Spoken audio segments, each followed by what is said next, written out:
Hi everyone, Bob Ghetti here. It's been my go-to restaurant for the past 15 years. Movie Star Restaurant in Oak Grove. Southern comfort food. Fried chicken, peas and cornbread, squash, homemade mashed potatoes, fried chicken, salads, desserts. Southern comfort buffets. Monday through Friday, 11 till 2. Friday nights, 5 till 8. And of course the after church Sunday buffet, 11 a.m. till 2 p.m. Movie Star has been serving the Pine Belt for over 25 years. In my 15 years, I've never had a bad experience. Not one. And I don't think you will either. Movie Star Restaurant in Oak Grove. Proud to have my friends at Movie Star as one of the sponsors of Legends. At Jewel Masters, selling your gold, silver, or coins is simple, secure, and very rewarding. Our certified expert will evaluate your jewelry with complete transparency, offering top dollar payouts on the spot. Whether it's old, broken, or simply no longer your style, your gold and silver is worth more at Jewel Masters. Honest service, immediate payment, real value. Bring your gold, silver, or coins to Jewel Masters today, across from Academy on Highway 98 West. Welcome to Legends with Bob Ghetti, where we explore personal and professional lives of Mississippi's greatest sports legends. Broadcasting from the Anatomy's podcast studio in Hattiesburg, here's Bob and today's guest. All right, thank you, Charlie, and welcome back to another edition of Legends from the Anatomy studio here in Hattiesburg. And we've got a true legend with us this afternoon. Bobby Halford is the all-time winningest baseball coach in Mississippi history, 42 years at William Carey University, and just a great story and a great man who has done so much for young people throughout his career. And Coach, welcome to Legends. I'm really grateful to you for coming. I'm just honored to be here. Thank you so much for inviting me. All right, Coach, it all began, before we get to your story career, I want to go back to the beginning, and it all began back in Meridian. Yeah. And you were an athlete in Meridian, played on a state high school championship baseball team. Talk to me about your time growing up in Meridian and when you first became attracted to this sport. Well, you know, when you look back on it, you realize how fortunate that I was growing up where I did.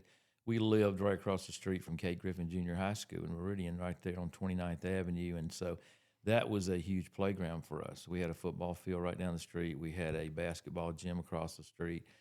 Tennis courts, outdoor basketball. I mean, just a lot of good things that growing up. And I kind of, relate it to the Sacred Heart area, downtown Hattiesburg. That's kind of very similar to where I grew up. And that's why it's been kind of fun for me to be at William Carey and just kind of go back in time when I take that little drive downtown, because it reminds me of the sidewalks, the old houses and that type thing. And my dad was a railroad man, and he ran from Meridian to New Orleans, came through here. So for 40 years, and had a couple of guys that were from here. I think it was Joe Venus and Joe Garvin, who actually would drive up there and work on the railroad with him. So there was a connection there, just the way we grew up. And, my dad, it was either church or on the ball field. And I'm the middle child of 5 kids. And my mother was a stay-at-home mom during that time. And my dad was just one of those guys that he was working all the time. He was basically, but he instilled in us that competitiveness that has basically shaped all of our lives. Have an older brother that was in industrial development, economic development, Chamber of Commerce work. Started in Meridian, went all through Tennessee. He's retired now at Cookeville, Tennessee. And he was one of the top guys in the state of Tennessee, economic development, all through his career, won all types of awards. Older sister was a master teacher, music teacher in Vicksburg. Younger brother who is a partner with Bernini, Grantham, Gower, and Hughes and Jackson, lawyer. Have a younger sister whose husband's been a very successful State Farm agent. And so my dad kind of laid the groundwork for us. He was super competitive. If we had a game that night in Little League Baseball, he's up there making sure we get our rest. He's making sure he ironed our uniforms. And so, that's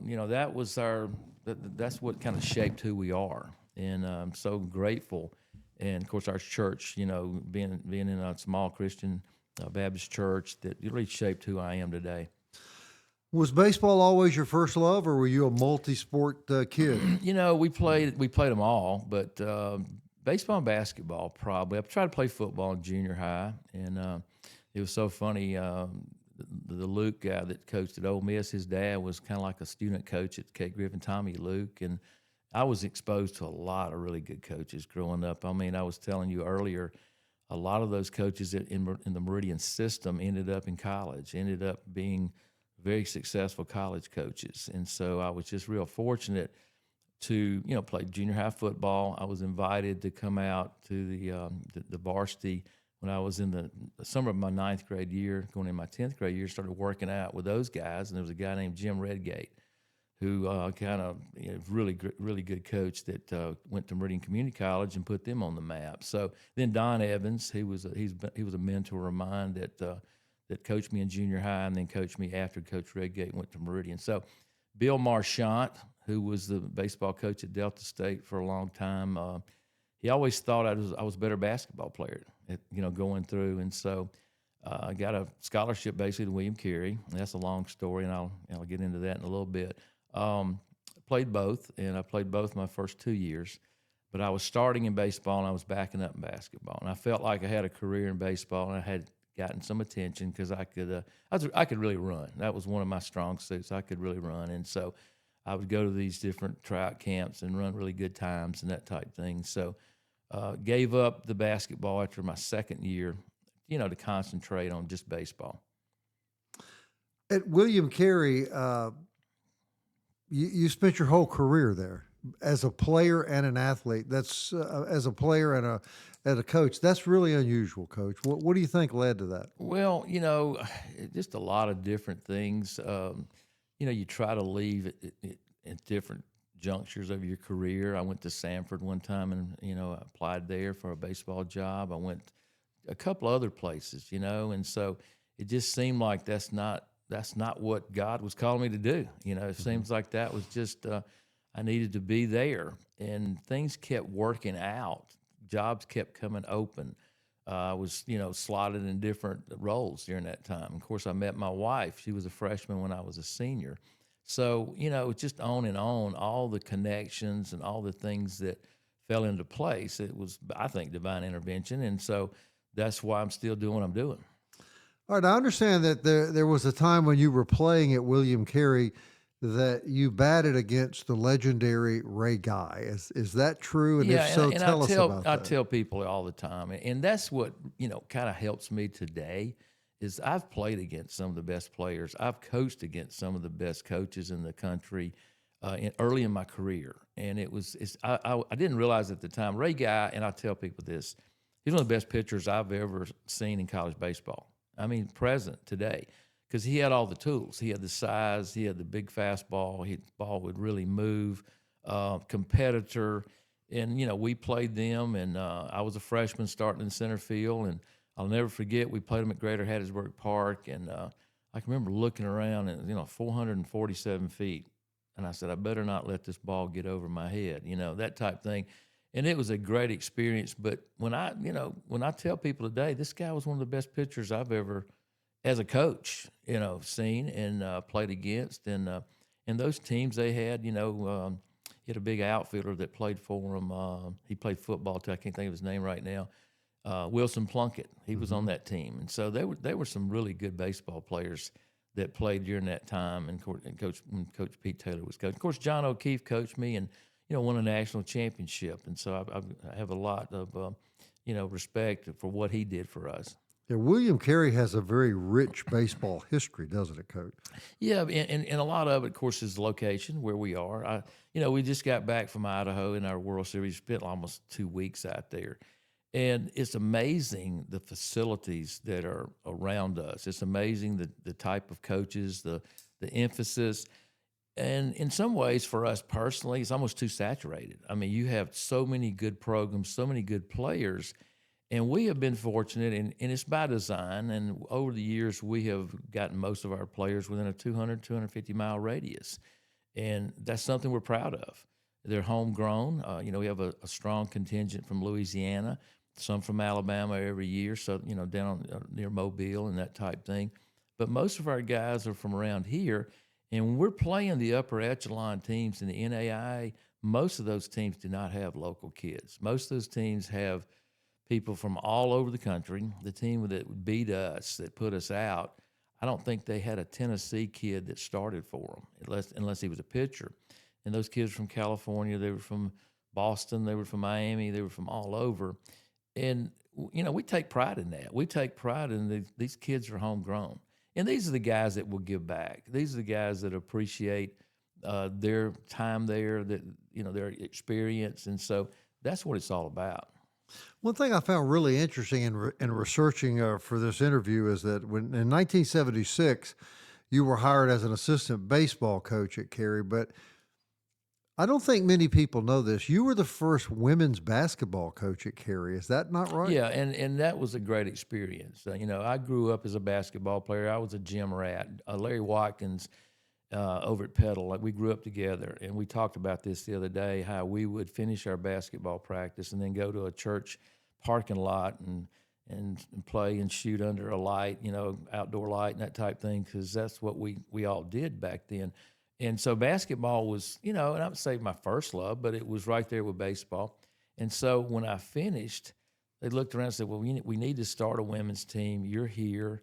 Let's have it. Let's have at it. And I was so fortunate because a lot of the girls that I coached back then, they would be at the major programs today. That's how good they were because a lot of the major teams in universities weren't funding it at that point. And so we kind of got out there early. We had 3 girls that played in the original WNBA. And so I look back on that experience, and it was a really good experience. It was for 9 years. We won, went to a national tournament, and at the national tournament, we played against Cal Poly Pomona, and the lady that was coaching there is in the Hall of Fame, Women's Hall of Fame. We played Auburn. We had Joe Champy at Auburn. Carol Ross was the assistant. We played Mississippi State. We played South Alabama. So we got our feet wet against some really good women's basketball players, and it was a really good experience for me. Is coaching, and I guess my question is this: did you have the same philosophy coaching women's basketball, overall philosophy that you did at baseball? Yes, definitely. I would say the women at that point in time were less worried about stats. We're less worried about who's getting the ball, who's scoring the most. It was more about winning. And some of these ladies that are out in this community right now who are super successful. I had one that was Diane Evans, who was a runner-up Miss America, that type thing. And, I have another 2 or 3 that are around here. Sharon Brinson runs Janiking, and she was a fantastic player. Tommy Beasley could have played for any large Division I school today. She was a Charles Barkley. I mean, she was that good. So it's just, I think that the will to win, the will to be a good teammate and that type thing, I saw all of that. And there's no, sports, that's the same. It's the same thing. It's really the same thing. And you served for a few years as the athletic director. Yeah, and that was fun because all of the things that you wanted to see happen as far as development, you had a hand in trying to do that. And I think that's one of the things that kind of motivates me today. I want this program to be better than where it is now. I would love to have, these facilities each year, try to improve those facilities and also try to draw. I think that's a tough thing in town with a team that Southern Miss is putting on the field right now when you're playing at some of the same times they're playing. So you're trying to find a niche. You're trying to find a following, and we have that, but we'd like to do better with it. I'd like to do better with it. Well, Coach, how did you transition from being the women's basketball coach to becoming the baseball coach at Carey? Well, it was interesting because we would play in our tournament in women's basketball, and back then you had the AIAW. It was the Association of Intercollegiate for Women. You had a Division I and a Division II, and we were considered Division II. And I can remember playing in our Division II tournament, and like I say, ended up in the national tournament in the national championship, Sweet 16. And I can remember getting beat and coming back in the next day or two coaching first base. And the only thing I would regret is that the competition that I was fighting against, all those girls and guys, I could see in women's basketball as it evolved, that there would be more women coaches. But the guys that I was coaching against, they ended up at DePaul, they ended up at Alabama, they ended up at Kentucky. I mean, I was coaching against some guys that really, and ladies that were on the fast track. And I kind of looked at it like, you know what, is there going to be a future there? And then the baseball came back to me. What happened was Steve Knight, when John Stevenson left, he left to go to southeastern Louisiana. And when he left, Steve became the baseball coach because he had played some minor league baseball. And Dr. Noonkester basically said, you know, he might have a better connection with kids and that type thing. And you talking about motivating somebody. You know, that motivated me when I got the opportunity to come back. You know, it was like Steve tried it, and he said, man, this is just too much. And he did a great job with both, trying to do both. And back then, most of the small schools were doing that. And I look back on it, and I'm going, that was, you know, how interesting that was back then that you were doing double duty. So Steve walked in one day and said, I can't do it. He did it 1 year. He said, I can't do it. He said, you need to go back out there. So that was really fun for me. Just get a step away from it and be in more of a administrative role and a promotions, what I call promotions role, and then come back to it. And, of course, then you said, you know what? We got to make sure that tradition doesn't fall. We got to make sure that we're following some guys. One won a national championship, and one was a former pro coach that had an outstanding record there for about 12 years. And I just said, Lord, just don't let it drop. You know, I want to make sure that tradition is and that's a great motivator. Go out there every day and you see that national championship, you know, that plaque up on the wall. And so that's just, it's fun. So you took over, I believe, in 85. 86. 86. But I read that your first year as the baseball coach, you played 13 Division I teams in that initial season. We did that every year. And I think that spoiled me a little bit. You know, I wanted to play against the highest quality teams that I could play. And that bothers me, you know, that we're not able to do that like we used to. And that was always a good challenge. And I always felt like that we could, and I tell our players, if you're going to win an NAIA national championship, you've got to be able to compete with a lot of these Division I schools and hold your own. And we were doing that. You know, we were beating Mississippi State every now and then. We were beating Ole Miss. We were beating UL. We were beating Nicholls State, Southeastern, and all those people. And so it was always a good challenge, but it was also a good recruiting tool because you tell your guys, hey, you get a chance to play this. And to this day, I say this, and I think it really bothers me that when somebody said, well, he is a Division I player, he's a Division II player, he's this, he's that, he's an NAIA. NAIA and Division II are almost on the same par, especially the upper level NAIA teams. They can play with anybody in the country. I was watching some of the Division II World Series, you know, just recently, and I'm watching those teams and I'm going, you know, it's not a dime's worth of difference between what we're playing overall. Now, maybe at some of the lower end teams might not be as good, but for the most part, it's the same thing. All right. We had quite a history with Mississippi State. You played Ron Polk's team 15 times. You won the last 4 years. You won 2 of those games. Yeah. You and Coach Polk kind of go back a ways, don't you? Yeah, I think Coach Polk really put Mississippi on the map in baseball. His, you know, just his attention to detail, the playbook that he put together. A lot of your coaching baseball classes use that as their textbook, and I still do today. I teach that class, and so a lot of your teams that we play have grown up with the coaches, you know, reading about Ron Polk, seeing how he runs practices, all the different things that he does. And that playbook has been a bestseller for years. But when he came back, when we came to the state, I think everybody kind of had to pick up their game a little bit because you had a lot of teams that had coaches that coached 2 sports. So finally the high schools started going with just baseball people, and you can see what's happened today. Mm-hmm. I mean, for a state this size and the caliber of play, it's amazing. It really is. Oh, well, there's absolutely no question about that. It didn't take you long, Coach. Just 2 years later, you won your first conference championship. So what was What was the key to your early success? I think the thing that I've always felt, and I still to this day, that being small, I kind of compare it to, let's say, a local business. Let's just say an economy supply or some place like that, or these people that have fought the big box stores all these years and still do. And that's kind of how we feel, and that's how I felt at William Carey. And I wanted to instill in all of our kids that, you're just as good as a lot of these places that we're playing at these larger schools. It's just opportunity.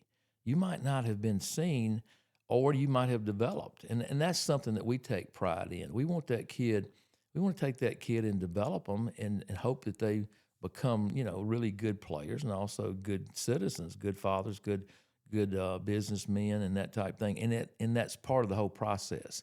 And that's why that's been my mantra, is that, you know what, you might be a lot better than you give yourself credit for. And I think that's something that we try to do. We try to take kids and try to instill that, you know what, the sky's the limit here. I mean, you can do, you can play, and let's prove this. It's almost a chip on your shoulder. And, it's kind of the Jeff Bauer mentality that he had at Southern Miss. And I was always at a distance watching that. And, that just really motivated me, because that's kind of who we are. We could beat the big boys. We knew we could, and we still can. Well, at one point, you won 5 conference championships in a row, 2-time Coach of the Year. That success, I would assume, enabled you to get better and better players. Yes and no. I think every kid today, and it's all growing up with social media and this type thing. Everybody thinks bigger's better, and I think the fun thing about it is to watch a guy that goes out and establishes themselves in business and has a family, and they come back and they say, you know what, this was a great situation. This was really fun. It was more of a family. It wasn't a flesh market. It was more or less that we had a relationship here, and we still do. And I think that's something that people used to ask me, well, when are you going to get to the World Series, this type thing. And I don't think they realized that we were having to go to Dallas Baptist, we were having to go to Lubbock Christian, we were having to go to Cumberland, Tennessee. We were going to the top NAIA schools every single year to play a regional. It was like Corky and those guys having to go to Florida, having to go to Clemson, having to go to LSU, having to go to the different kingpin. It's like Mississippi State having to go to Georgia. It was the draw all those years, but we were playing the top NAIA teams on the road. We weren't playing them at home. And so when we evolved with our new facility, and some of those teams moved up to Division I, it made it where you're more competitive and you're more or less at their level, And I think that's something that the average fan doesn't understand. I don't think they understand what a great job that Christian Ostrander and Hill Denson and Corky Palmer and them have done with limited resources when you're going against people that have a lot more. And that's kind of been our history. But now with what our school has been able to do with, the great leadership that we've had with Tommy King and Larry Kennedy and now Ben Burnett, we're that team. I mean, we're that university. I mean, we're doing a lot of really good things. So it puts us in a lot better position to compete.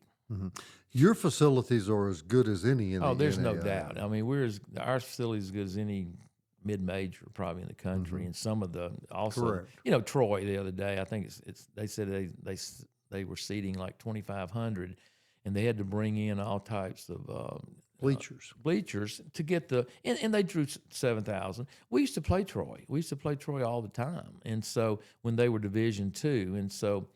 West Alabama's the same way. We play them each year. We play Mississippi College. Now, a lot of the Division II teams are just like, all the NCAA teams are on that RPI rating, so they don't play you because you don't factor in on that RPI. And Delta State used to be a really good rival of ours, and they missed out on hosting a couple of regionals, and they said, we're just going to play an all D2 schedule from now on. So that kind of hurt. Here's a storied program in the state that you really enjoyed playing home and home, and with Coach Ferris and those guys up at Mike Kennison and Bill Marchant and now Rodney Batts.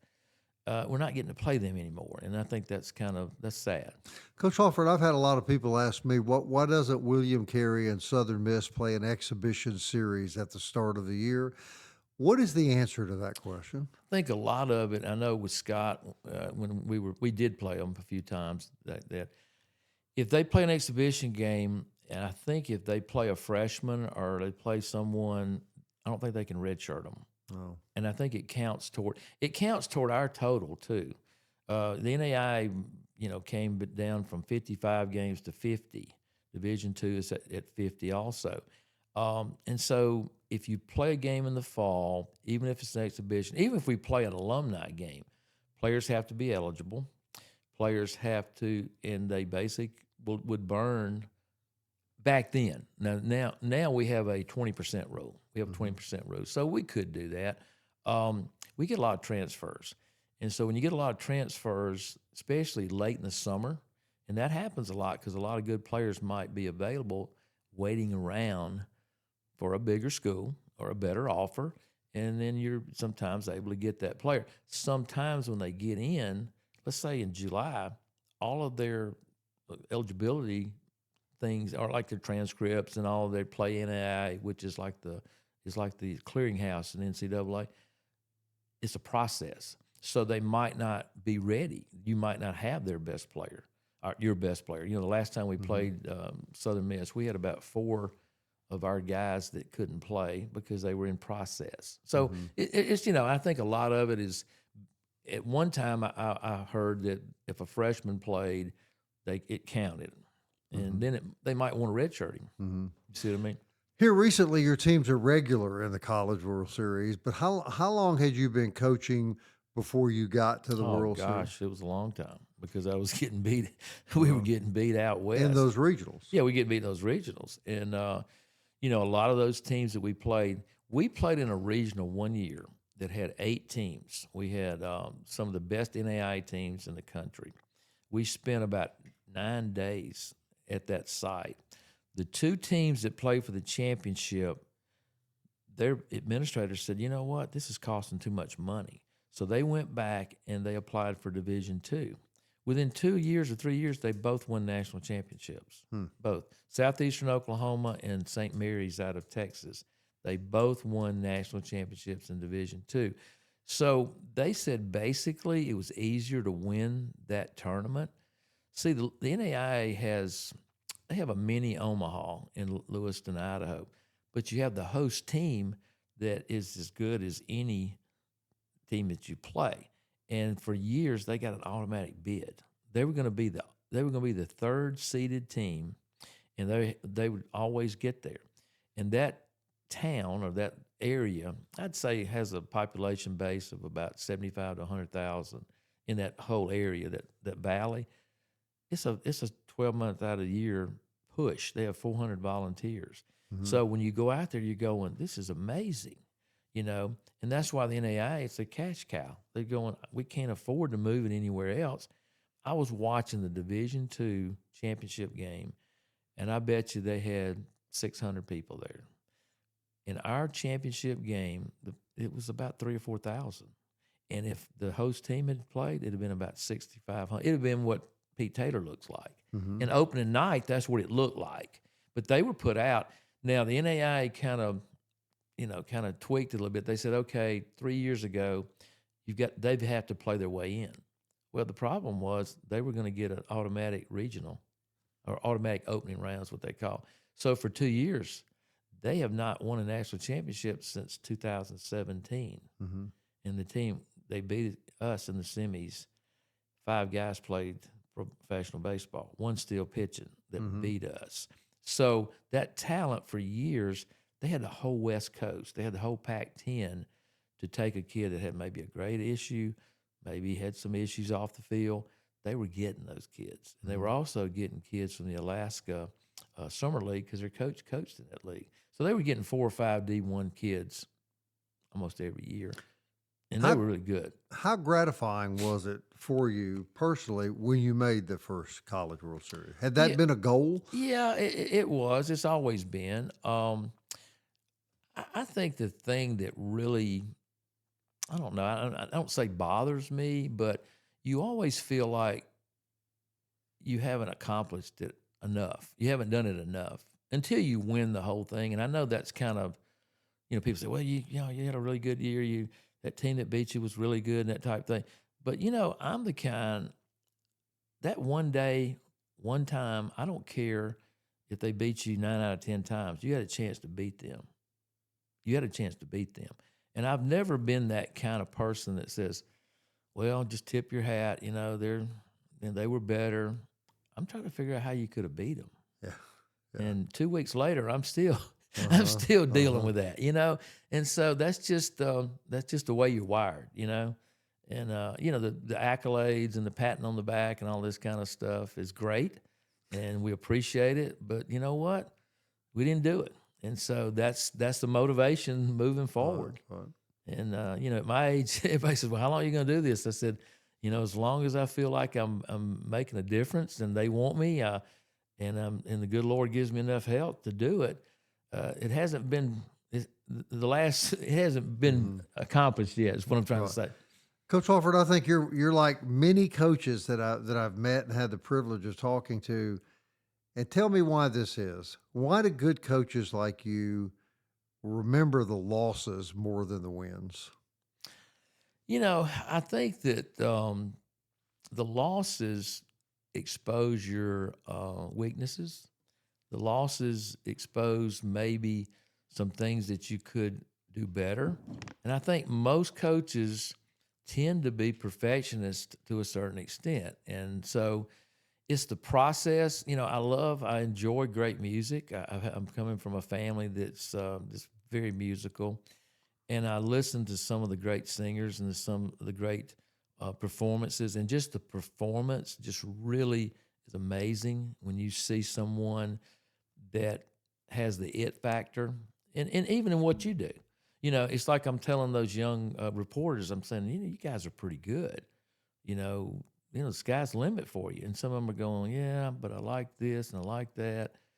And you love to see a performance, be it a play, be it a musical performance. Just when you see someone that really is good at their craft, I think that's a motivator for me, and I'm just, I'm always looking and reading about the different successful people. And I know that's, you say, was that ego? No, that's just the way you're wired. Mm-hmm. Well, you talk about success, May 1st, 2025. That date ring a bell with you, Coach? Gosh, I'm trying to think. Well, that's the day you surpassed Ron Polk. Yeah, I think that. As the winningest all-time coach in Mississippi history. What did that day mean to you? You take every game in its entirety like it's its own animal. And if you win it, you move on to the next one. I don't think any game means more to me than that last one. I really don't. And that might sound egotistical or whatever. And I also realized that Coach Polk had coached in Georgia. He was very successful there at the University of Georgia. And so, if he would have kept coaching, there's no telling how many games he would have won, Mm-hmm. And so the number of games, I'm not saying it doesn't matter, but the last game that you played and the most meaningful game that you play is more important to me. Competition is what I love. I love to beat a team that's probably better than us. Mm-hmm. And I think that's my biggest thing to my players. Let's overachieve. Let's see how much over that we can. And I don't like to be put in a box. I don't like to be put, they're a small college. No. I've got guys right now, if you gave them a chance to play on the biggest stage, you couldn't tell the difference. Coach Halford, you have just displayed your incredible humility. Well, most coaches would have remembered that day, and they would carry that as a banner almost. I'm the winningest all-time coach ever. I don't hear that in you. No, well, and also the people that coach with me, those guys are doing a great job. I mean, I've got 2 guys right now that have done a really good job this year, and I have a guy that was with me for 16, 18 years. I've got Eric Ebers has been with me now for six or seven, going on that as our pitching guy. Jamie McMahon's came back from coaching high school. He's a local Oak Grove guy, and he came back last year. I got Ben Smith, who was with me as a player, and now he's doing a really good job as an assistant athletic director. So those guys, you really appreciate. And I've had some really good guys over the past. Larry Knight was one of my assistant coaches. I have guys that are coaching at different places. One year we had a state champion in Alabama, state champion in Louisiana, state champion in Mississippi. Well, that sounds more important to you, Coach, than that record. Oh, it does. I think, I told some of our guys the other day, we had some exit meetings with all of our players. You always do. And my biggest thing as a coach is that Bob Ghetti played for me, and he didn't get to play a lot. And so when he goes out and he's coaching a high school team or he's running a business, I still feel like that, was he disappointed? Was he disappointed that he didn't get that chance? We were in the airport coming back from Lewiston the other day, and I had 3 guys or 4 that didn't get to play out there. And I just watched them, and I'm thinking, they're probably saying to themselves, if I'd have been out there, we might have would have won. So that type of thing, Bob. I think that's just the this way I'm wired. I don't ever consider. I don't like to be the stereotypical coach. I don't like to be that guy that wears this type of garb all the time. When I'm away from there, I want to be incognito. I don't need that attention. You know what I mean? I don't crave that attention. I think I'm harder on myself than probably, that I should be at times, but that's just who we are. And we're comfortable in that. We're comfortable in our own shoes, that if we gave it our best and we did our best, that feels good. If we utilize everything at our disposal to be our best, and I still feel like there was more. But the winning and losing, those records, I know they're fleeting. I understand that. I think that, but I want our guys to feel like that. You know what? I can achieve at anything, if given the opportunity. Well, you are the winningest coach in Mississippi history, and you've been successful every year. So undoubtedly there were opportunities for you to go elsewhere. Yeah, not really at times. It's such a I don't know how you say it. It's such a network, and for years, you had that little snotty-nosed kid mentality. It's us against the world. It's us against the world, and we didn't hobnob with the other coaches. We weren't buddies with the other coaches, and it's funny. In the last 10 years or so, I've probably been more available to them or more talking to them. I know John Stevenson, who's one of the toughest competitors I've ever been around. I just appreciate him so much every day, because you won every day with him. I mean, he was a former big league catcher. He was a former guy that came from the hills of Kentucky with nothing to William Carey, and he is the William Carey success story. He's what the school is all about, with somebody that came from nothing and made something of themselves. So when I was with him as a player for 2 years, and then I was with him for 9 years as an assistant, we weren't friends with all these other schools. We didn't go. We went to all the clinics. I go to every clinic I can go to, but we really didn't. It was like they were the enemy, and that's been tough. I mean, that's probably wrong. That's probably wrong. And so, one of our players' dad eats lunch with a kid's dad that used to play at Loyola. And he was complaining. He said, that guy's just a hard butt. He just that and the other. And they said, well, but we win, is what he told them. And so you hate to come across that way, but that's just, I think that's coming from my father. Mm-hmm. I'm going to prove to you, I can. And it was so funny. I had a kid one time that wanted to transfer. I'll never forget this. He wanted to transfer. And he came in to me and his dad, and they were threatening and all this kind of stuff. And I said, "Guy, I can't let you go." Back then, you had to release them. I said, "If I release you, then I got to release my other best players." And so I said, "We're not doing that." So our president said, "No, we're holding steady to that." And it was so funny. He goes, well, I want to go play at a Division I school. I said, I want to live at Canebrake too. At the time, and I've lived there for about 32 years now. You know what I'm saying? Right. At the time, that was the wildest. I wouldn't have ever. And you know, it's funny, but I think the getting along with other coaches, we've done better. You know, and I think that we're more, you know, and they really helped me a lot. They voted for me for this or that. NAIA Hall of Fame. A coach from Georgia put me up and became pretty good friends. A guy from Missouri Baptist, we're real close now. Back then, I was like the snotty-nosed kid. You know what I mean? I was, you know, we got to keep this thing going. Right. How have you changed as a coach through your career?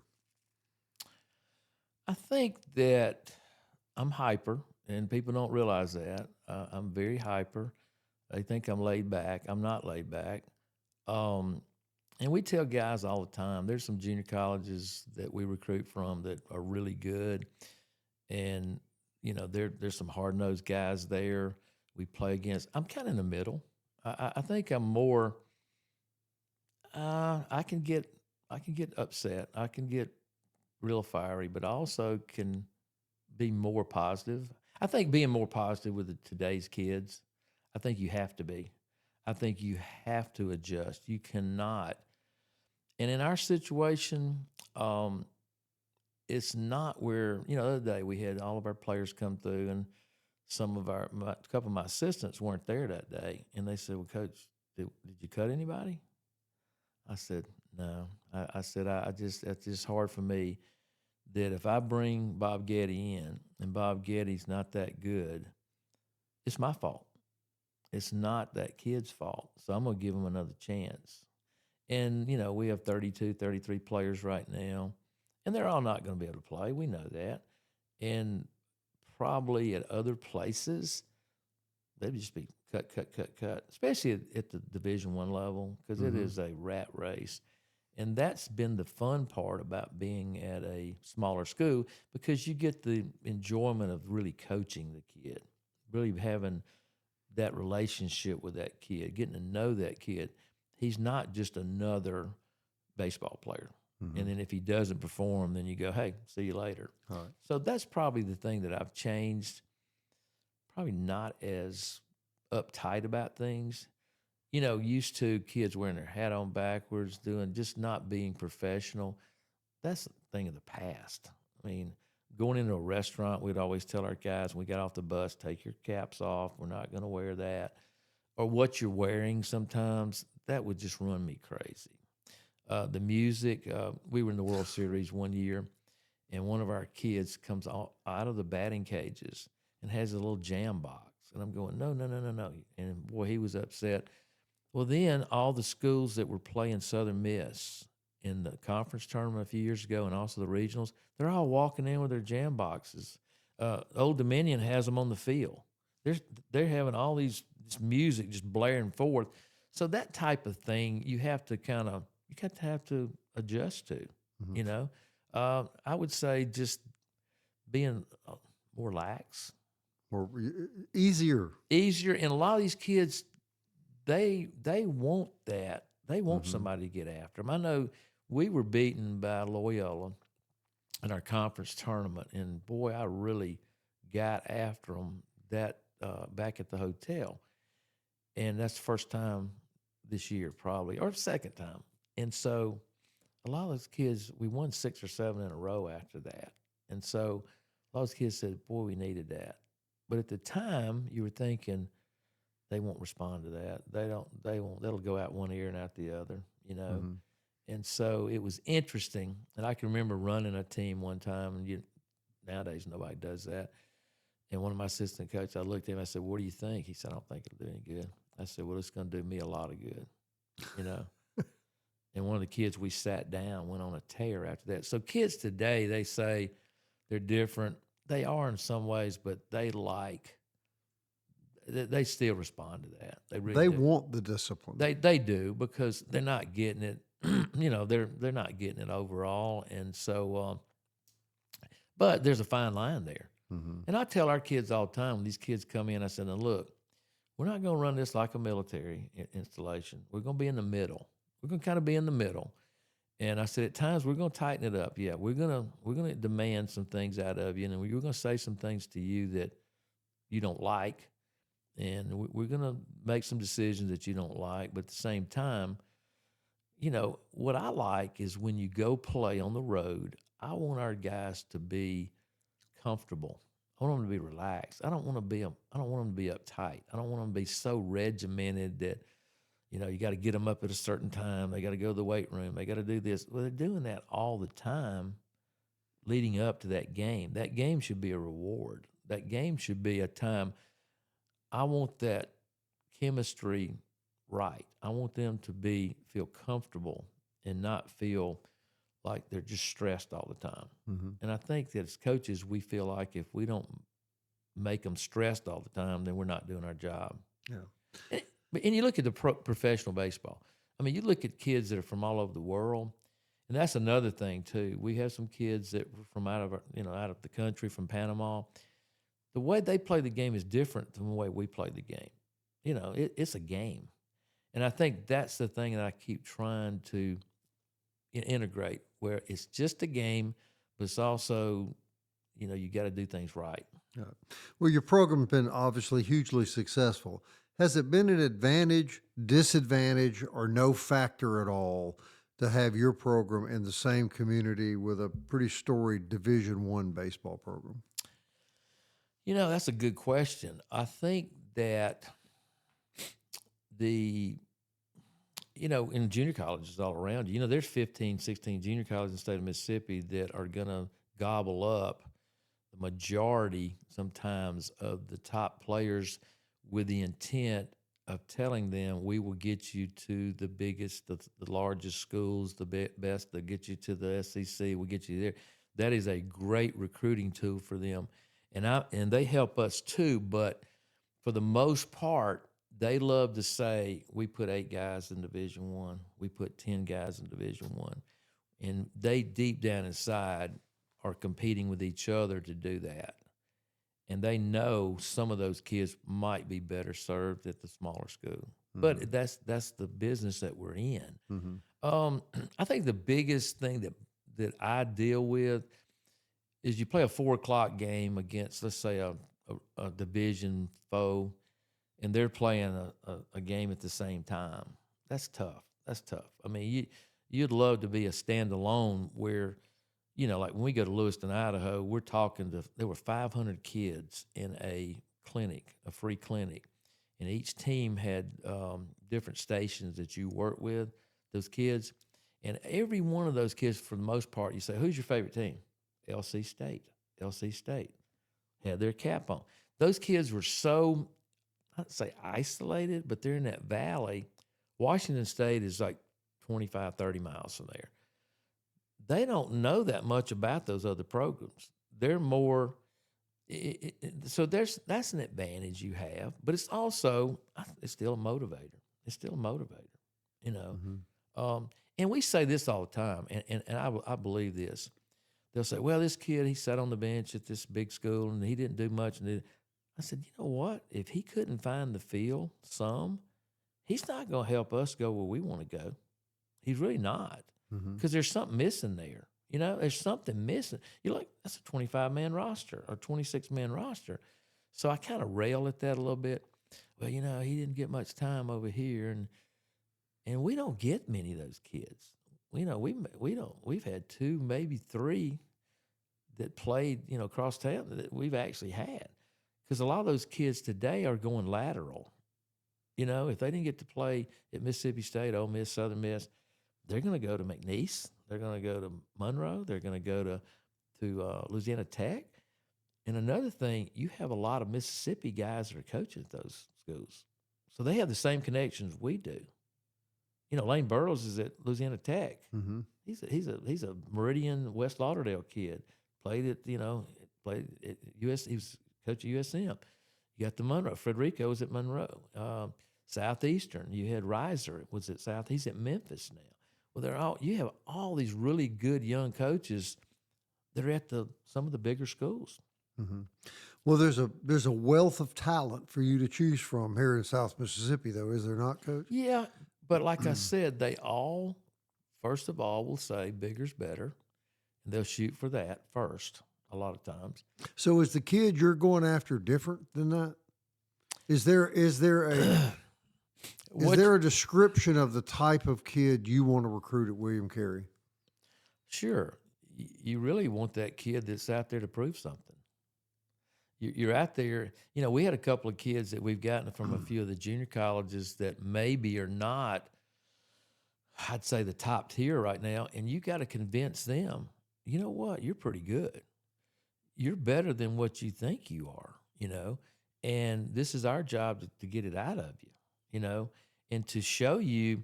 I had one kid that played at a junior college one year, and he said, man, our coach should have got coach of the year. And I said, what do you mean?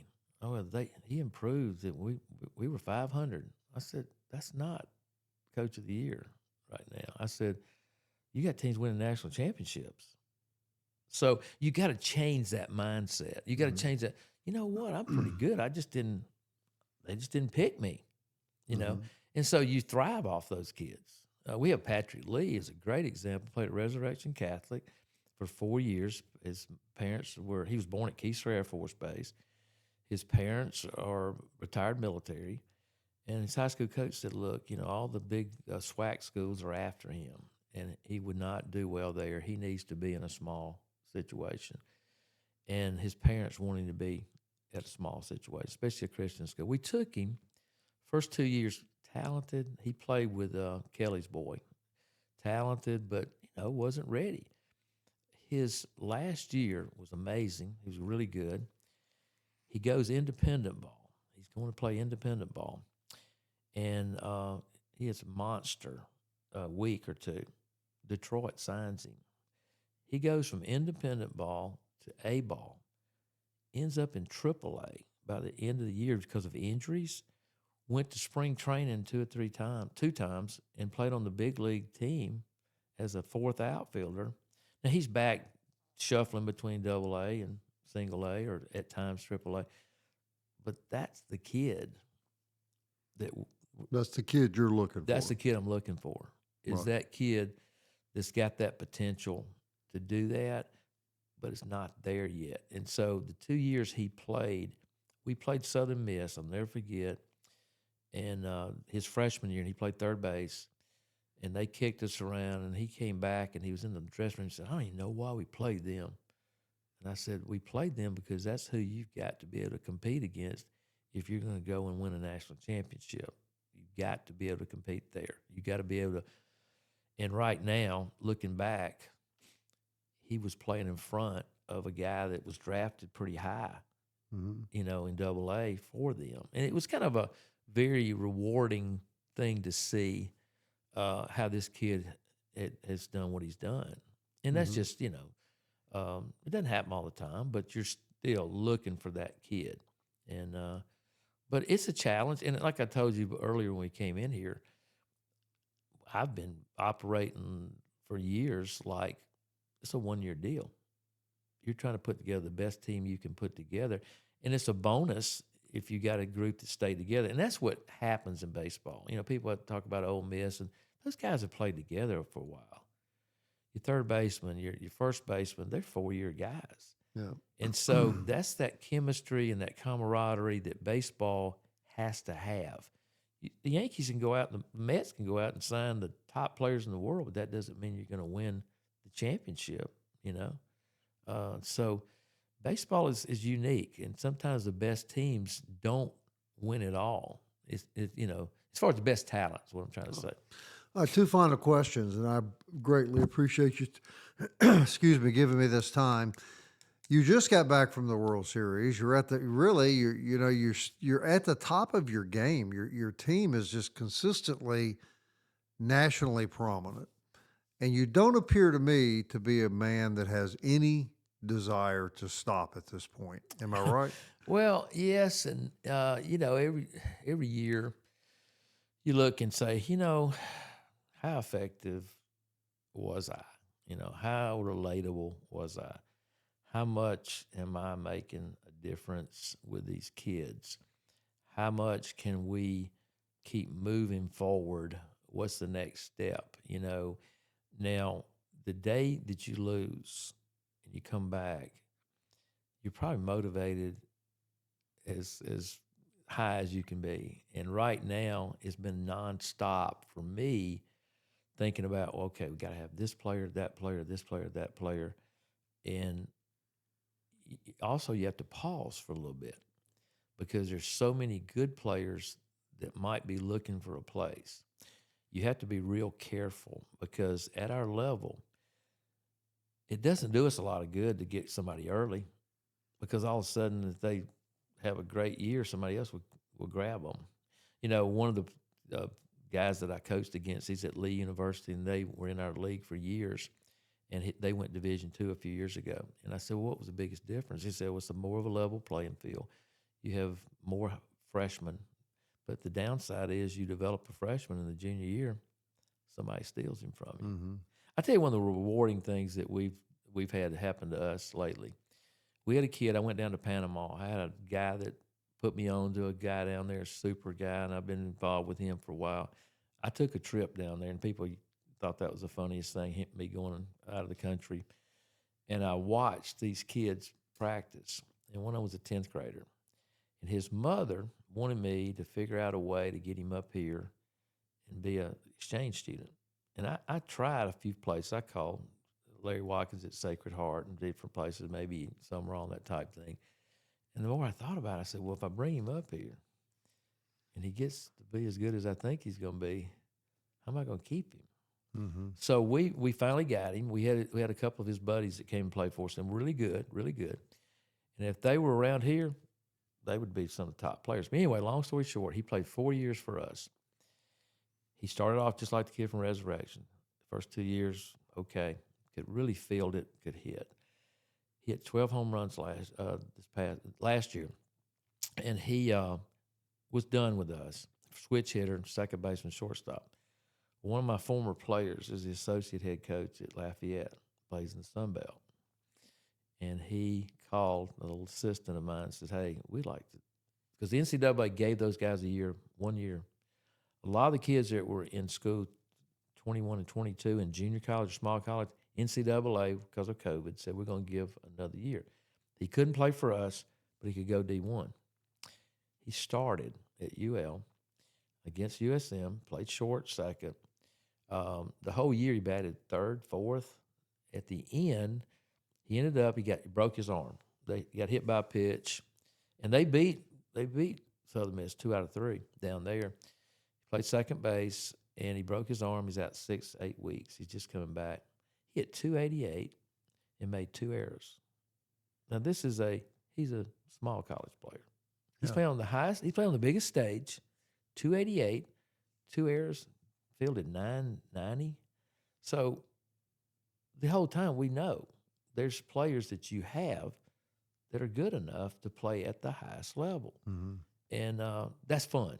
I mean, it's fun to find those guys. Mm-hmm. And that is something that's been fun for me. And, it's just like, who's the next diamond in the rough? Right. Whereas, Christian and them, they don't have time to develop those kids.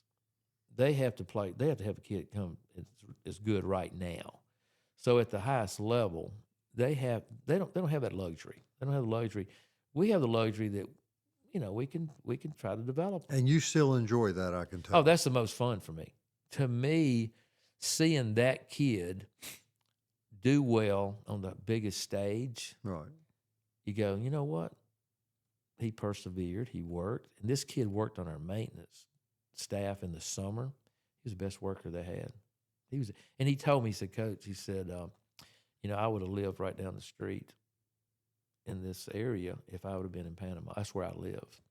Mm-hmm. So he was appreciating everything right. that was given to him, and so I look back and I say, boy, I'm glad I didn't bring him up here as an 11th grader. Right. As a sure. But it, that's rewarding because you're helping a human being. You're helping this young man, and if it hadn't been for you, who knows what would have happened, right? Well, and I think too, like I said, being involved in a school that we feel like we do more than just provide the education for them. We provide a different way of life. Mm-hmm. You know, if you're a Christian school, then I tell these guys, I said, you know, we can't act like somebody, you know, we can't do some things that maybe somewhere else you could do. And I'm not being self-righteous or anything like that, but, you know, we just try. And our guys, they're like everybody else. You know, we go into the airport, and this is the last thing, and we fly from Spokane to Las Vegas, and we have to lay over 3 hours. And I looked at them, I said, guys, let me tell you something. I said, the last thing that you're going to do is fool with those slot machines. I said, we're a Baptist school. We're coming from a tournament that we just spent all kind of school money, and this is your meal money. And they're all kidding me, you know, like, okay, this is meal money, but this is, I said, no. And they didn't. I mean, we were right there with them. And but that's just one little thing. You know, people, that's not a big deal. Well, it is if you're funded and you put that out there, that this is what we stand for, you know. And so I think that's been the most rewarding thing. And the people over there, the Milton Wheelers of the world, I don't know if you ever knew him. He was amazing. He's a history professor that left us some money for our field and continues to help finance through a foundation that he put in place and that type of thing. So an endowment, don't endowment is what I mean. Yeah, the endowment. And we get that to upgrade the fields, to keep the field up and that type of thing. And so these are people that just gave their lives to the school. Right. And they're more than just him. There's a lot of them. Oberquave is a great example that does the dinner theater. That's the type of people that I've been exposed to, that I've been mentored by. The Ralph Noonkesters, the Tommy Kings, you know, just on and on. Ben Waddle. Those are just people that are unique and people that you, in your business, that you've been around. Sure. Well, Coach, when that day does come that you decide you've had enough, what do you want people to remember about Coach Bobby Halford? Maybe that you competed. I think that's the biggest thing. I tell my players all the time that, you know, maybe not the biggest, strongest, fastest, the best player on the team, but you competed. You were a competitor. You were a team guy. You know, you wanted the team to do well. My dad was the kind that would say, hey, you know, you got beat yesterday. You were up in the third inning with the bases loaded and you didn't get that hit. And even though the pitcher gave it up in the ninth, you could have made a difference. And so I think that's the thing. And also, you want your guys to be better people. I mean, just, you know, been exposed to the Christian way of life. And maybe something that you've done or said that's helped them along the way. I think that's more important. It really is. And I love competition. I like playing against the best teams. I just think that just brings the best out of you. Yeah. And we've learned from you today that I think will surprise a lot of people, that record that got so much publicity. I can see it just really doesn't mean that much to you, does it? The things that you're talking about, like the young man from Panama, developing kids, young men that played for you that are now coaching at Louisiana, those, I gather that's what's most important to you. There's no doubt. There's no doubt. And I'm a private person. I really am. I'm more of an introvert than I am an extrovert. But my people say, no, you talk all the time. And my wife, you know, she's helped us raise 4 daughters. And one of my daughters says, boy, Dad's gone rogue in his old age. And she said, what do you mean? Well, he's letting the grandkids run out on the field after the game and hobnob with the players. She said, when he was coaching, when we were with him, we had to be quiet. We had to stay up in the stands. I said, yeah, I was competing against all these Hall of Fame coaches, and I was like 33 years old. You know what I mean? I said that was a lot of, you know, I was worried that we weren't going to be able to handle that. And so, but they kid me all the time. But my wife has been, I mean, she's probably as competitive as I am. She's in there working out right now. She's been doing this over here for years, taught for 23 years at Oak Grove. And, you know, she was that teacher that they all come back and say, you know what, you might be the best 5th grade teacher I've ever had. You know, the John Rice Plumleys and people like that. So it's just I've been blessed. That's just all there is to it. I mean, the good Lord's blessed me with the children, and of course now my grandchildren, and they're all at the games. Right. And my youngest daughter probably should have been a coach because she's telling me what to do all the time. Well, Coach, this show is called Legends, and there's no question you're one of those. That word just kind of, it's flattering, but Bob, it's like I tell them, we're only as good as our last game. We got beat in our last game, so that's still smarting a little bit. And so somebody said, "Well, how long does it take?" I said, "I don't know." I said, "Until that next game is played." Right. So I appreciate what you guys do. I mean, it's just Super Talk's been really good to me. Well, Coach, we appreciate you being here today, and I know you're already thinking about that first game next year. I can tell that. Am I right? Yeah, and we're playing out in California. We're playing the Masters College, and that's where it all started this year. We went out there after the weather was so bad. We were supposed to go to Shreveport, and they were supposed to come to Shreveport, and they worked it out where they paid for our rooms and stuff, and we went out there. And that's a super coach out there. He's at a university that his name is Monty Brooks, and he's that guy. And we opened up the season with him 4 games, and we were fortunate last year we beat him 3 out of 4, and that kind of started our pilgrimage, so to speak. And it got those guys used to flying, and some of those guys had not been on an airplane. Some of them. So then we go to Lewiston. So it was interesting. Well, Coach, thank you again Thank very you. much, and we look forward to seeing you back on the field next year. Thank you so much. Enjoyed it. Appreciate you, everybody, tuning in today for Legends. We'll have another great episode next week as we continue our program weekly from the Anatomy Studio here in Hattiesburg. And again, Coach Bobby Halford, thank you, sir, very much. Thank you. Pleasure. See, that's what my wife and